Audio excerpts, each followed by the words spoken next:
Halo semuanya, selamat datang kembali di channel TV Purbaya. Seperti biasa, kalian sedang menyaksikan Politeknik Purbaya Podcast.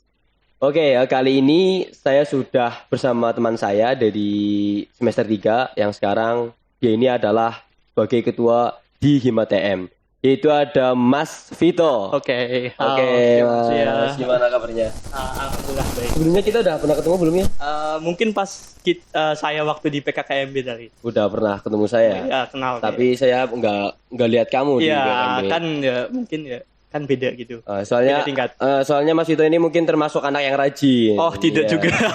Soalnya kan biasanya kalau di PKKMB gitu anak-anak yang bandel tuh kelihatan sama yang rajin banget. Nah, berarti Mas Vito ini di tengah-tengah. Ya, Rajin banget enggak, The middle berarti. bandel banget ya enggak Ya, gitu. mungkin seperti itu. Oke, boleh perkenalan diri, Mas? Oke, Silakan. teman-teman semua, perkenalkan nama saya Ibrahim Alvito Brata. Saya biasa dipanggil Vito. Saya tinggal di Brebes sih. Tinggal di Brebes ya? Tinggal di Brebes. Berapa menit berarti ke kampus satu ini? Kalau untuk ke kampus 1 sih kalau lagi ngebut itu biasanya 30 menit, Mas. Pakai kendaraan motor? Tapi kalau nyantai itu bisa 45 menit aja. 45 menit. Sama, aku juga dari Pemalang. Itu, dari Pemalang juga? Kalau nyantai, kalau sama perempuan Ya. bisa sejam lebih. Oh, oke. Tapi kalau sama Muter-muter laki-laki, dulu berarti ya? kalau sama laki-laki mah pengennya cepet setengah jam biar sampai gitu. Siap. Oke, jadi Mas Vito ini yang saya jelasin tadi sekarang itu menjabat sebagai ketua Hima TM. Iya. Dilantik pada tanggal Kemarin pada musyawarah besar berarti tanggal berapa? 15 kayaknya. tanggal 15 ya, tanggal 15 Januari. Dan pemilihannya di Itu di bulan Desember tanggal 24. Oke, nah itu kalau boleh tahu dulu pemilihannya itu gimana? Ditunjuk dari ketua yang lama atau gimana? Kalau untuk sistem di Ormawa di himpunan mesin sih itu kayak gini, Mas. Kita melakukan sidang. Nah, dari sidang itu dihasilkan untuk mencalonkan siapa yang mau jadi ketua gitu. Oke. Nah, itu juga ada syarat dan ketentuannya, kayak contoh di Hima TM itu yang mau menjabat sebagai ketua itu harus IPK minimal itu 3,25. Oke. Seperti itu. Oke, mantap. Ini buat bocoran aja buat teman-teman. Iya. Oke. Kalau syarat menjadi ketua Hima TM itu minimal rata-ratanya itu 3,25. Oke. Kayak gitu. Oh, terus syarat lain yang lain ada? Syarat lain sih Absennya harus full gitu. ya misal. itu jelas kan, karena itu kan jatuhnya ke IPK kan. Oke, siap. Terus ini Mas, siap bertanggung jawab Pak. Nah, itu Kayak sih gitu. pasti. Ya, itu kan ketua kan, nggak Iya. enak juga kalau nggak bertanggung jawab. Benar. Kan? Terus Kalau untuk syarat yang spesifik sih lebih ke arah ke aturan-aturannya sih Mas. Tapi kalau untuk syarat umumnya ya seperti itu. kalau kemarin berarti Mas Vito ini mencalonkan sendiri atau dicalonkan atau gimana? Ya karena kalau di Hima TM itu kan ada waktu dulu kan ada 4 divisi. Nah, masing-masing divisi itu mengajukan satu calon. Untuk Divisi apa aja tuh? yang pertama ada Ristek atau yang bisa disebut Ristek dan Teknologi. Terus ada P3A itu pengembangan pendidikan dan pengabdian pada masyarakat melalui anggotanya. Nah, terus ada KWU, kewirausahaan. Terus yang terakhir ada Humas. Nah, kebetulan saya sendiri kemarin dari divisi Ristek. Dari Ristek. Oh, jadi berarti dari Ristek per divisi itu mencalonkan anggotanya satu. Untuk gitu. Untuk jadi ketua kayak gitu. Nanti sistem pemilihannya itu dipilih berdasarkan musyawarah untuk mufakat. Oke, sangat luar biasa emang Hima TM. Hima TM itu emang dari pertama saya masuk Purbaya itu emang kelihatan di solidaritasnya. Terima kasih. Dimana waktu wisuda Hima TM langsung mengkampanyekan lagi, menggiring wisuda bareng-bareng gitu dan lain sebagainya. Itu emang Hima TM itu yang paling kelihatan itu solidaritasnya. Oke, Hima TM itu sendiri sekarang berarti kalau Hima TM itu kalau mau jadi anggota Hima TM harus ikut seleksi atau emang semua anak-anak TM ya pasti ikut Hima TM itu? Kalau untuk yang angkatan 21 berarti angkatan saya ya, Mas. Itu tuh masih kayak biasa gitu. Yang mau daftar silakan. Nanti disesuaikan sama kriterianya sesuai nggak sih kayak gitu. Nah, kalau untuk kepengurusan saya setelah saya menjabat itu saya untuk semester 1 dan 2 itu tidak diikutkan sebagai kepengurusan, tapi diwajibkan untuk magang. Jadi gitu. Contoh, kalaupun dari semester 1 sudah untuk mengikuti BEM dan DPM, mereka tetap jadi bagian dari magangnya Hima TM. Karena apa? Saya sendiri sadar untuk mempersiapkan dan membekali teman-teman yang nantinya naik di BEM dan DPM itu perlu magang dulu. Jadi saya tuh menggodok teman-teman melalui himpunan. Jadi nantinya ketika mereka tuh di BEM atau di DPM atau di Hima itu sendiri tidak dirugikan gitu. Dan tetap berjalan sesuai dengan jalurnya. Gitu. Luar biasa. Magangnya berapa? Selama semester kah atau selama dia jadi mahasiswa magang terus?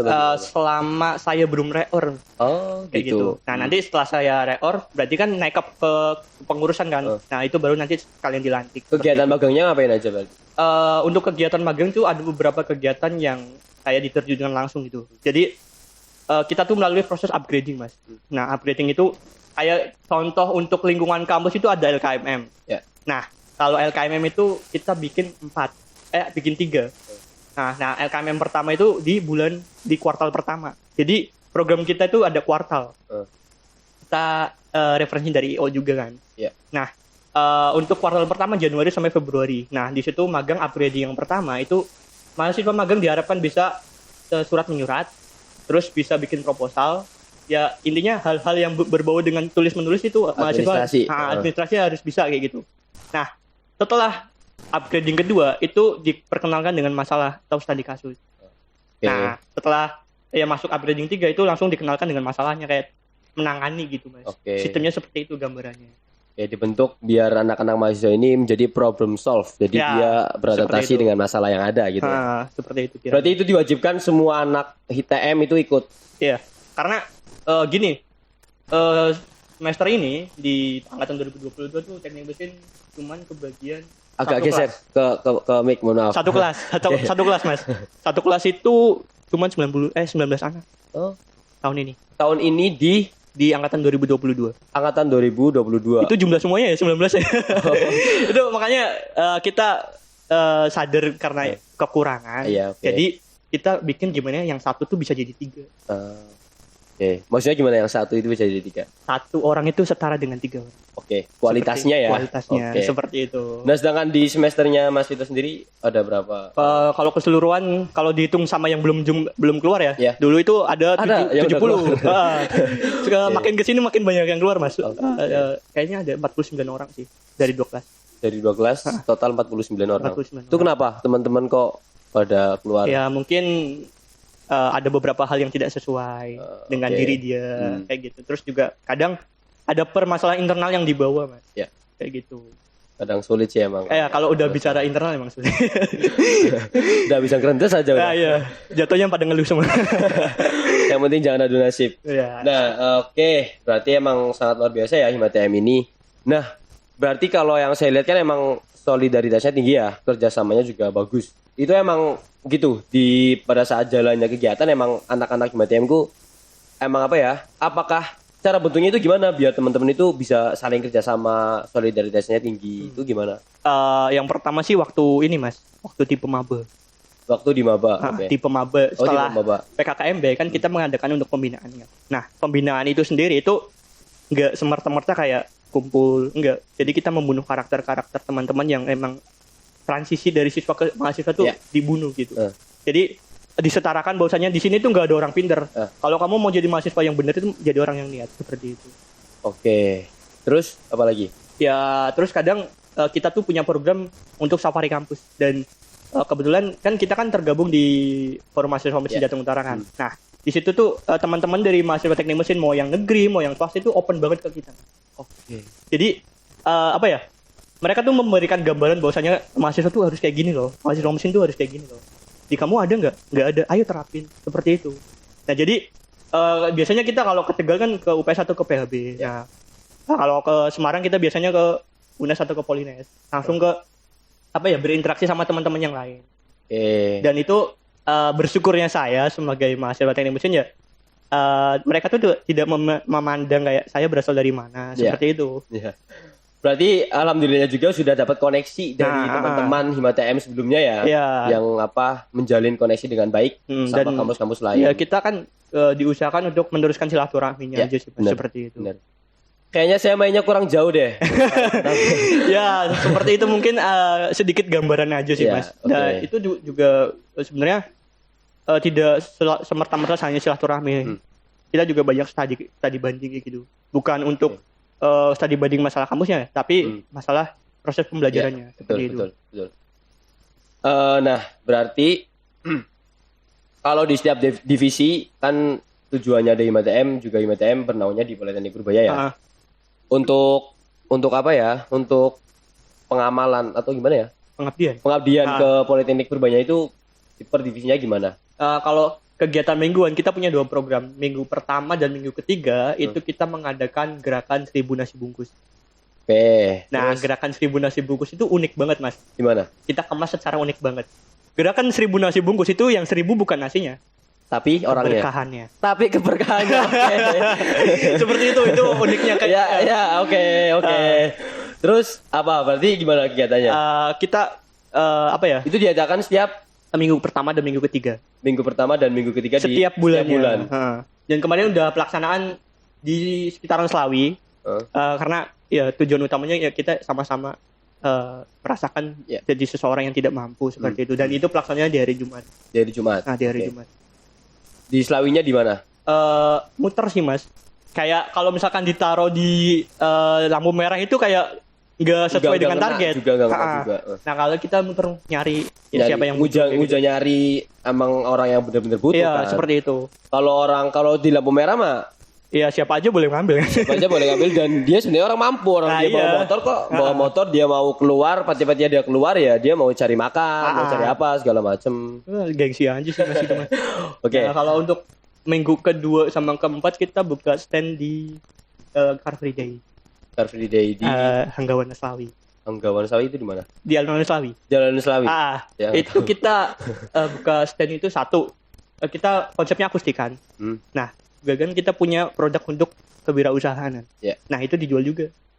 Di dalam stand itu dikemas dengan akustikan secara santai. Kejadiannya gini kemarin, Mas. Orang itu pada suka kayak habis olahraga nih. Nah, terus orang tertarik, ada nyanyi-nyanyi kayak gitu. Betul. Nah, itu kayak tertarik sendiri. Nah, kita di situ ada ex-banner mengatasnamakan Politeknik Purbaya. Seperti itu. Oke, kewirausahaannya udah apa? Udah jalan apa? Yang kewirausahaan? Banyak sih, Mas. Kita lagi open PO kaos safety first. Terus kemarin itu kita ada jualan keripik kaca, terus ada jualan mie juga. Itu yang buat juga anak-anak TM semua ya? Terus kewirausahaan lain mungkin kayak jualan pulpen. Itu sederhana, Mas. Tapi itu sangat budgetnya lumayan itu. Oke. Maksudnya sebenarnya apa aja, yang penting kita itu bisa kompak, kita itu bisa semangat, ya jalan. Nah, gitu. Iya itu. Terus gini, Mas. Contoh nih, kita juga memfasilitasi contoh. Mas punya produk, kita bagian masarin aja, nanti kita dapat fee. Oke, saya nanti kirim produknya saya ya. boleh. Tapi mungkin persenannya gimana? Ini bicara di belakang lah. Oh, siap. Bicara di belakang. Oke, terus apa lagi ya? Ini cukup menarik nih bahasanya. Nah, saya setuju banget sama Mas Vito yang tadi bilang kita sosialisasi tentang Politeknik Purbaya, tapi kita nggak jual nama Politeknik Purbaya secara belak-belakan. Maksudnya ayo kuliah di Politeknik Purbaya segala macam, enggak ya. Kita tunjukin aja kualitasnya kita tunjukin aja kegiatannya kita gitu. Seperti itu. Karena saya dulu pernah di SMK itu mengenai TKJ-nya saya, jurusan saya di TKJ itu di kegiatan pramuka. Itu ada pengenalan mengenai mengenai jurusan. Ya saya gitu, saya nggak menjelasin tentang TKJ tapi langsung saya praktek, langsung saya bisa di TKJ itu apa, langsung saya praktekin. Nah, saya setuju banget tadi sama Mas Vito. Nah, terus emang gitu sih, setuju banget. Lanjutin terus yang tadi mengenai sosialisasi Politeknik Purbaya dengan membungkus kegiatan-kegiatan kemasyarakatan tentunya. Mas, saya boleh pesan dulu gak? Oke, silakan. Untuk ibu-ibu dan lebih dekat lagi kayaknya ke untuk ibu-ibu dan bapak-bapak dosen tercinta. Oke. Saya atas nama himpunan punya cara sendiri untuk mensosialisasikan. Siap. Dan mohon disupport. Oke, apapun itu jika mungkin dikomunikasikan dengan baik oleh ke pihak kampus mungkin ya semoga aja dapat support. Ininya gini sih, Mas. Kita tidak bisa memukul semuanya rata. Nah, kita punya cara sendiri. Intinya tujuannya sama seperti itu. Ya, yang penting itu sih ya saran masukan dari saya tetap adalah komunikasi dari IMATM ke kampus segala macam. Pasti itu. Pasti kan. Biar tidak saling miskomunikasi. Kontradiksi antara mahasiswa sampai birokrat. Nah, terus teknik kan terkenal dengan bandelnya. Bandel dalam arti biasanya tidak dibolehkan melakukan kegiatan ini, tapi ya namanya teknik, kebanyakan anak laki-laki itu masih kadang sering bandel. Nah kalau IMATM sendiri untuk di Politeknik Purbaya gimana? Apakah sering dihalangi kampus untuk melakukan kegiatan? Jujur ini. Boleh jujur kalau jujur ya, ada beberapa hal kegiatan itu yang kadang tidak sesuai dengan kampus. Tidak sesuai dengan visi kampus atau gimana? Tidak sesuai dengan yang kampus pengen. Oke. Dengan kayak jangan nanti citranya turun. Seperti itu. Nah, saya sebagai ketua itu langsung komunikasi, Bu. Kayaknya ibu bapak juga nggak bisa kalau memukul semua mahasiswa itu rata. Karena mereka tujuan kuliah itu dengan tujuan masing-masing. Yeah. Nah, barangkali dari setiap mereka berangkat dari tujuan yang beda itu menghasilkan sesuatu yang sama. Setelah saya bicara seperti itu, setelah kita komunikasi lebih lanjut, ya monggo kegiatan seperti apapun dibolehkan asal tidak merugikan kampus. Oke. Nah, untuk kejadian hal-hal yang terkenal dengan cowok yang kayak nakal-nakal gitu, saya cuma mau mengingatkan ke teman-teman, kamu boleh nakal, kamu boleh bandel, tapi ingat kita tuh butuh sesuatu yang ditunggu-tunggu. Apa itu? Ya apresiasi dan pengakuan. Nah, kalau teman-teman mau diapresiasi, tolong jangan lakukan hal-hal yang tidak baik. Oke. Nakal boleh lah, tapi harus sesuai dengan batasnya. Nakal lah ya. boleh tahu aturan. Tahu aturan juga. Oke. Dan tetap sopan. Saya mendoktrin sih enggak, cuman saya selalu bilang ke teman-teman, attitude nomor 1. Ya. Seperti itu, walaupun kamu datang dari berandal kayak apa juga attitude nomor 1. Oke, benar sekali. Oke, kayak yang saya lihat juga di kepribadian Mas Vito sendiri ini ya aneh. Enggak aneh. Maksudnya sebelum masuk ke kampus itu dulunya SMK berarti ya? Ya, saya SMK yang dipaksa sih, Mas. Gimana itu maksudnya? Saya nggak mau SMK sebenarnya. Itu dipaksaan oleh orang tua? Dipaksa sih, kayak lebih baiknya SMK gitu kan. Akhirnya masuk SMK di SMK Negeri 1 Bulakamba. Bulakamba itu sana ya? Ujung perbatasan. Masuk jurusan? Teknik otomotif. Teknik otomotif, masih jalur berarti ya? Nah terus, selain ikut kegiatan Ormawa ya, kegiatan Ormawa di kampus, kegiatan Ormawa lain, kegiatan organisasi lain di luar kampus ada? Untuk kegiatan sih ada, Mas. Kita tuh bareng-bareng juga punya IO. Nah, IO-nya itu bentuk daripada pengabdian masyarakat. Dalam hal itu menaungi anak teman-teman yang berspesial lah, kata aku spesial. Spesial. Diberi kekuatan lebih. Spesial, oke. Dalam tanda kutip itu yatim dan piatu. Yatim dan piatu, oke. Nah, kami dan teman-teman itu ada di Brebes, di IO itu mengelola. Mas Vito sendiri apa sama teman-teman? Enggak, saya bareng-bareng. Bareng teman-teman TM atau? Enggak. Kita punya organisasi sendiri di luar. Oh, Mas Vito punya organisasi di luar, oke. Dan itu juga kebetulan kalau saya pribadi di situ tuh bagian pemberdayaan SDM-nya. Pemberdayaan SDM, oke. Siapa SDM-nya ya? Anak-anak itu. Kayak gitu. Okay. Jadi mulai mereka dari bangun tidur di panti sampai mereka tidur lagi tuh kegiatan harus tetap dijadwal. Nah, terus kayak anak-anak tuh mau diapain nih biar kreativitasnya muncul. Nah, kita mengadakan kegiatan-kegiatan di luar ngaji seperti itu. Apa umur berapa? Kisaran umur berapa? Kalau untuk yang di panti sih kecil, Mas. Dari umur 2 tahun sampai SMP kelas 1.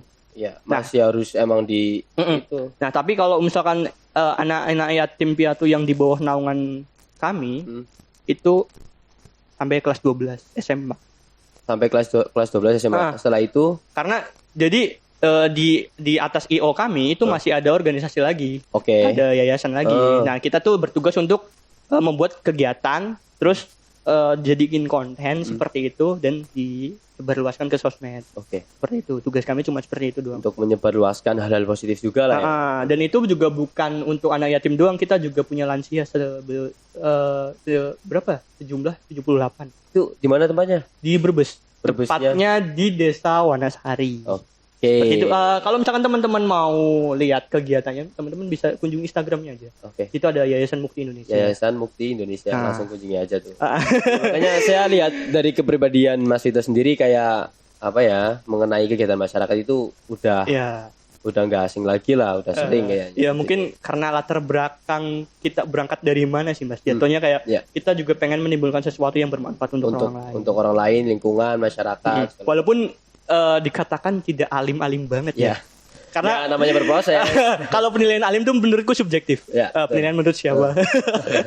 Karena saya pun agak takut kalau dinilai kayak gitu. Sama Mas. Oke, kembali lagi ke Hima TM. Berarti Mas itu apa lagi ikut juga? Kok aku grogi ya? Gak apa-apa. Oke, ini sebelum menjadi ketua Hima TM ikut yang lain, organisasi lain, BEM, TPM, enggak sih, kalau dari saya pribadi itu dari awal masuk kampus. Udah. Itu saya diculik ceritanya. Culik sama, oleh sama kakak kelas yang udah kakak tingkat ya. Oke. Angkatan 2018 dan 2019. Siapa itu? Ada Mas Excel dan Mas Dani. Oh, Mas Excel. Itu saya diculik dibawa ke Kudus. Ke Kudus? Di Kudus ikut di kegiatan Universitas Muria Kudus. Kayak, lihat anak mesin tuh kayak gini. Nanti kamu kalau udah mau ikut himpunan, tolong himpunannya dibenerin biar Purbaya tuh tinggi, pastinya terbang kayak gitu. Nah, itu tuh aku nggak paham Mas awalnya gimana. Terus setelah kesini itu ada niat, kok keinginan aku untuk membenahi kok lebih besar daripada keinginan aku di kampus. Kayak ngelihat sumber daya manusia tuh kayak, cocok ini seperti itu. Dari situ ya berangkatnya ya? Ya, diculik. Ada aja. Nah, next deh. Nanti berarti sekarang kegiatannya mau dilaksanakan apa? Nanti sore banget nih teman-teman. Nanti sore itu ada kegiatan makrab. Ini abis maghrib. Sampai tenganduknya. Nah, itu makrab kegiatannya ngapain aja kalau di situ ada bedah ADART. Jadi ADART. Ya, itu aturan dasar dan aturan rumah tangga. Teman-teman yang di himpunan itu kayak harus paham aturannya sebelum teman-teman harus melakukan yang seperti kebutuhannya tuh kayak apa sih. Nah, terus kita ada bakar-bakaran juga. Untuk ngakrabin kita pakai bakar-bakaran. Terus nanti yang lain ada sarasehan. Dan kegiatan di tanggal 10 Februari itu ada musyawarah wilayah di Universitas 11 Maret Surakarta. Kita juga berangkat nanti sebagai perwakilan dari Purbaya. Terus di akhir Februari kita ada lomba AutoCAD. Nah, itu AutoCAD ini kan salah satu mata kuliah di kampus kan, Mas? Iya. Nah, itu di kampusnya IMTM, di kampus Purbaya. Purbaya. Anak TI juga ada AutoCAD? Enggak. AutoCAD itu lebih ke desain perancangan mesin sih. Yang KTM ya? Nah, itu tuh kita mengadakan lomba itu untuk teman-teman SMK yang mau mengikuti lomba AutoCAD. Nah, di situ bisa di-branding dengan kampus. Makanya kenapa kita punya cara sendiri seperti itu. Caranya emang lebih ekstrim ya. Lebih ekstrim, lebih simpel dan lebih ngena juga sih menurut aku, lebih ngena juga. Apa lagi ya? Dulu di Ristek, dulu kan divisi Ristek ya. Kenapa bisa Mas Ito yang dipilih dari sekian anggota yang di Ristek? Sebenarnya nggak ada yang mau sih, Mas. Nggak ada yang mau gitu. Jadi saya paksa lagi ya. Jadi waktu divisi Ristek itu ditanyain satu-satu siapa yang mau naik kayak gitu kan. Gak ada yang mau. Terus teman-teman nyuruhnya aku semua. Ya udah aku naik kayak gitu. Minta izin juga kan. Ya udah aku naik ya nggak apa-apa ya. Iya boleh nggak apa-apa. Seperti itu awalnya. Nah untuk sekarang untuk program kerja dari setiap divisi yang angkatannya Mas Ito apa aja nih targetnya, goalsnya untuk selama 1 tahun tadi ya? 1 tahun kepengurusan. Kalau target yang bener-bener target sih banyak banget, Mas. Sebutkan. Kalau target itu kita pengen bikin mobil listrik sebenarnya. Itu boleh, mimpi itu boleh tinggi, setinggi mungkin. Tapi kita sebenarnya udah kajian. Udah mulai. Udah kajian dan kemarin saya menggerakkan teman-teman untuk safari kampus nyari ditugas. Jadi mereka tuh keluar ke kampus ditugaskan. Kayak teman-teman kemarin habis ke Untidar Magelang. Tak tugasin nyuruh referensi untuk kaitan dengan mobil listrik. Seperti itu. Nah, terus teman-teman yang lain juga ditugaskan, contoh kemarin ke Semarang, ke Cepu itu tak suruh kajian tentang energi, konversi energi. Jadi mereka tuh keluar bawa oleh-oleh. Luar biasa ya. Ya seperti itu. Jadi ya mohon dukungannya Bapak Ibu dosen. Ini luar biasa ini. Saya baru tahu ini anak-anak Hima TI. Ayo kita sebagai ayo. Kita kan jatuhnya milenial apa Gen Z sih, Mas? Kalau milenial, kalau setahu saya milenial itu dari tahun 90-an. Nah, masuk ke Gen Z itu 2000-an. 2000-an kan. Nah, itu kita itu udah masuk Gen Z. Teman-teman yang merasa dirinya Gen Z, ayolah bangun. Ayolah. Kalau kita nggak mau capek ya kita otaknya yang harus capek. Riset ataupun ke kampus-kampus lain tadi Magelang, Cepu segala macam itu berarti berangkat dari dana sendiri, dari iuran dari anak-anak MTM atau dapat dari dana dari mana deh? Kalau dana kita iuran. Iuran, oke. Iuran. Dan sebagai ketua, saya memfasilitasi untuk pendanaan. Kalau ada. Kalau nggak ada ya mari kita cari bersama. Seperti itu sih. Tapi kalau niatnya udah baik, nah itu udah positif, pasti ada jalan untuk HIMA-TM. Nah, saya punya konsep ke teman-teman gini, Mas. Gimana? Orang-orang bicara tentang awali dengan pertama tuh niat. Saya mengkat itu. Mengkat. Kenapa? Niat itu harus kedua. Harus kedua. Yang pertama ikhlas. Gitu. Saya teman-teman tuh ayo ikhlas dulu karena kalau nggak ikhlas itu bisa menggugurkan niat. Itu ya? Itu. Itu udah pasti. Kalau udah nggak ikhlas pasti niatnya gugur. Oke. Karena dari pembawaannya aja udah beda seperti itu. Nah, ilmu baru tuh. Jadi yang pertama harus ikhlas. Harus ikhlas dulu. Yang kedua baru tuh niat. Baru niat. Yang ketiganya baru lakukan sesuai dengan niatnya. Mohon maaf ya teman-teman, ini tidak bermaksud untuk menggurui, bukan kita sedang sama-sama belajar, ya, ngobrol santai. Terus apa lagi yang mau disampaikan ke teman-teman nih? Teman-teman sih, saya harap teman-teman bisa jadi mahasiswa yang beneran. Sekarang belum beneran, banyak yang nggak beneran berarti. Bukan banyak. Ayolah kesadarannya ditambahin. Karena mahasiswa kan tujuannya cuma ketiga. Ya. Pendidikan, penelitian sama pengabdian masyarakat. Nah, kalau pendidikannya udah nggak dapat, gimana mau penelitian? Apalagi pengabdian. Nah, itu. Ayo teman-teman, siapapun itu, nggak harus dari teknik mesin, siapapun itu, ayo niatin dulu. Ikhlasin dulu. Itu. Ya, kalau bicara kekurangan kita nggak ada habisnya kok, Mas. Ya, gitu aja sih. Kalau pesan saya, kalau kita bicara kekurangan nggak ada habisnya. Nggak ada habisnya, akan ada terus ya. Nah, tapi gimana caranya kita menutupi kekurangan itu? Bukan menutupi. Tapi mencukupi sesuatu yang kurang. Oke. Karena kalau udah cukup dengan kelebihan yang ada ya. Karena kalau udah cukup itu jatuhnya ke bersyukur. Oke. Seperti itu.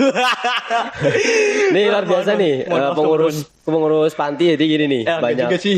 kata luar biasa. Tapi pernah nggak sih ini pertanyaan terakhir collab atau kerja bareng sama Hima TI? Lagi diproses. Sebelumnya belum. Dan ya? Tahun ini kayaknya tahun pertama kalau ini jadi. Oke. Bisa langkah bersama lah. Kita kan sama-sama mahasiswa Purbaya dan juga kita punya dua jurusan TI dan TM. Harapannya nambah. Iya, jurusannya nambah. Kalau saya sih fasilitasnya dulu ya. Oke, mungkin itu Mas Ito, ini percakapan yang sangat menarik untuk didengarkan sih kalau menurut saya. Tolong dengarkan ya, Mas. Siapapun tolong dibantu. Dibantu apa? Dibantu untuk ditonton. Karena ini sangat menarik kan? Sangat menarik. Mungkin setelah ini akan jadi sesuatu yang lebih menarik juga kan. Dan itu mungkin pasti kan? Pasti menarik. Oke, next mungkin nanti kalau rame lanjut part 7. Part 7. Langsung part 7. Enggak, part 2, part 3 udah lewat. Oke, siap. Saya juga terima kasih karena telah diundang. Banget ya, terima kasih atas semuanya diberikan kesempatan untuk duduk di sini sama saya. Oke, mungkin next kita bisa berkegiatan bareng, mungkin next dari teman-teman TV Purbaya bisa mendokumentasikan ataupun ikut kerjasama bareng lah sama teman-teman dari Hima TM gitu ya. Oke, itu ya Mas Haji, tolong dengarkan ya. Untuk siapapun itu kok. Oke, terima kasih untuk Mas Vito atas kedatangannya. Kami sangat terima kasih banget. Dilanjut kegiatannya, semoga kedepannya Hima TM dan ormawa-ormawa lain yang ada di kampus Purbaya juga makin aktif. Amin ya Allah. Dengan adanya podcast ini, teman-teman yang lain ormawa bisa termotivasi lah, bahwa anak-anak Hima TM juga sedang berkegiatan dengan ikhlas, dengan niat yang bareng-bareng biar memajukan lagi Politeknik Purbaya.